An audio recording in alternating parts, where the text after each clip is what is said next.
Hello and welcome everyone to Wrong Place, Wrong Crime podcast. I'm your host, Clint Harper, and in season 1 of Wrong Place, Wrong Crime, we're going to discuss one of the most famous true crime mysteries, and that is the Austin Yogurt Shop murders. But before we begin, I just want to say I have a daughter myself, and I cannot say how much I feel for the parents. This is something I don't take lightly doing this podcast. We all need to remember as we go through this season that there are parents that have lost their precious, lovely daughters. And they lost them 33 years ago. And I can only imagine as a parent how it hurts every day. So I just wanted to say that before we begin. And so let's remember the 4 girls that were lost. Ayers, Eliza Thomas, Sarah Harbison, and Jennifer Harbison. And the reason why we're doing this podcast is to try and get justice for these 4 young girls and their families that have been looking for justice for over 30 years. What started my fascination with true crime was watching America's Most Wanted and Unsolved Mysteries. Growing up and always remembering that you'd watch a case one week and you would hope when you turned back in the next week that there would be someone who had called in or someone who had given a tip, and the case would either be updated or would be solved. And that's what you always look forward to, and I look forward to it. And that's probably my beginning of true crime and the fascination that I've always had with it. And so I've always loved true crime. And as I did mention earlier, we will be in season 1 talking about and going into great detail about the yogurt shop murders. Now, this is not a podcast that we're going to do multiple cases every week. We're not going to just skip over. We're going to go into great detail about the yogurt shop murders. Some of you may know already a lot about this. Again, this is one of the most well-known true crime mysteries. But there are also some of you who may not know a lot about it. They're just getting into true crime or may not have heard this case. And so we are going to go into a lot of detail about the crime scene, suspects. This is not a recap podcast. Just wanted to make sure everyone knows I'm going to try to do a number of different episodes. Each episode, I'm trying to aim for about 10 to 15 minutes. There are not going to be any episodes that are 30 or 45 minutes long.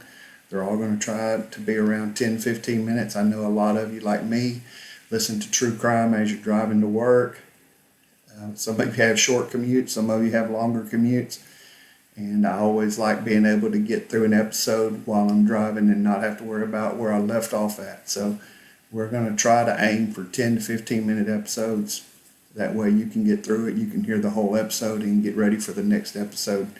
And if you miss one and you do have a little bit longer time to listen, even if you miss one, you can catch back up pretty quickly. I am going to be giving my opinion on a lot of subjects and some things as we go through this podcast and that relate to this case. I have pretty strong feelings, as you'll find out as we go through it. I have strong feelings because I grew up with this case. I was the same age as these young girls. I was actually 5 days away from being 16 years old and getting my driver's license when this occurred. So I have grown up most of my life hearing about this case. I even lived in the Austin area. When you live in the Austin area, especially we lived in the North Austin area where this happened, if you say yogurt shop, everyone automatically, that's their first thought, is the yogurt shop murders. I remember when this crime happened, and I've followed it ever since then. Again, I'm going to give my opinion, but that doesn't mean my opinion's a wild theory. I'm going to back up this theory with a number of facts. And I believe when I give my opinion, I'm going to give you who I truly believe was one of the perpetrators in this crime. We'll get into that in a number of episodes ahead of us. This is, again, not a recap podcast where I'm going to give you just the facts of the crime and what happened. I'm actually going to go into detail and give you my theory as to not what only happened that night, but also who was behind it or who was one of the perpetrators. And I think I have some very good facts to back that up. If you know anything about this case, you're already thinking, well, there were 4 men arrested, and a number of the 4 men arrested confessed to this crime. I don't believe it was the 4 men. I've studied it, again, this case for a number of years.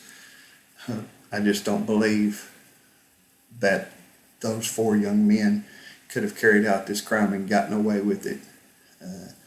It took a pretty good amount of knowledge about evidence and how to get rid of evidence and not panicking, as we're going to talk about.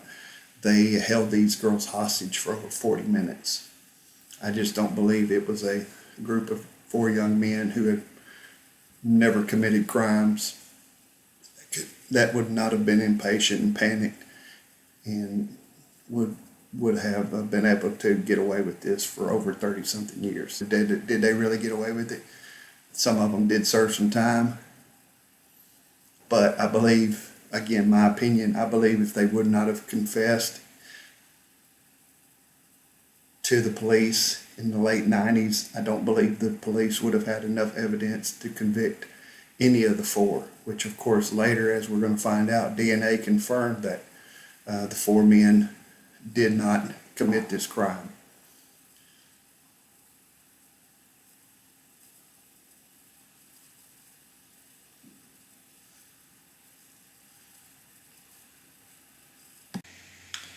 As I talked about earlier, we want to remember the parents as we go through this podcast and what they're having to live with every day. But I also want to give you a warning that this is a very violent crime. And so there will be a warning on some of the episodes as we go through. If you're watching with young adults or if you're squeamish, I will give a warning as we go. I told you we're going to go into great detail about this crime, and unfortunately this was an act of pure evil. And so there's going to be some details that are pretty hard to listen to and pretty hard to look at. And so I will, as we get into every episode, again, that's another reason why I like to break up the episodes.